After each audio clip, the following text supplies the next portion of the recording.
Hello guys, welcome back. The question is saying make p the subject of the formula in x is equals to root y into bracket p minus y all over p minus 1.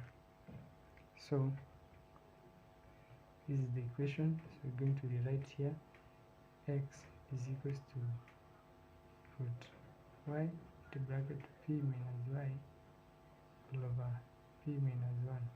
We're going to square on both sides, so this side square and the other side square. So we're going to have x square is equal to y into bracket p minus y all over p minus 1. So once we have this, we multiply this on both sides. So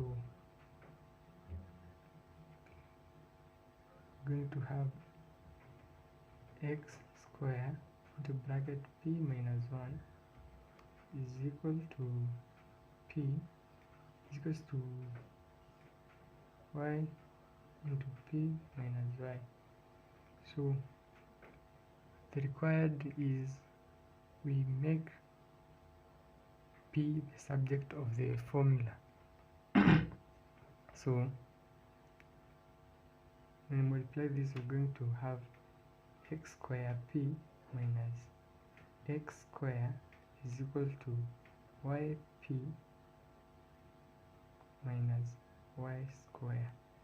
So we have this equation.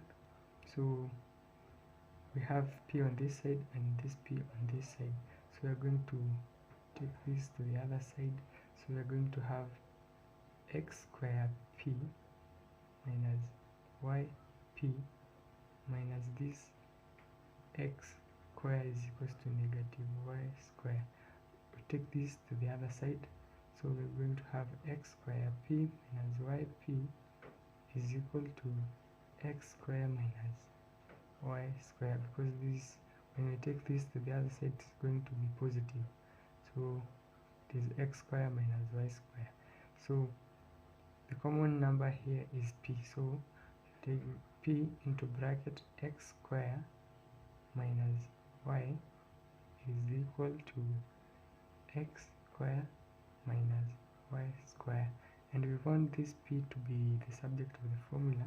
So we're going to have p, we divide this on both sides, so this on this side it will cancel, is equals to x square minus y square all over this x square minus y.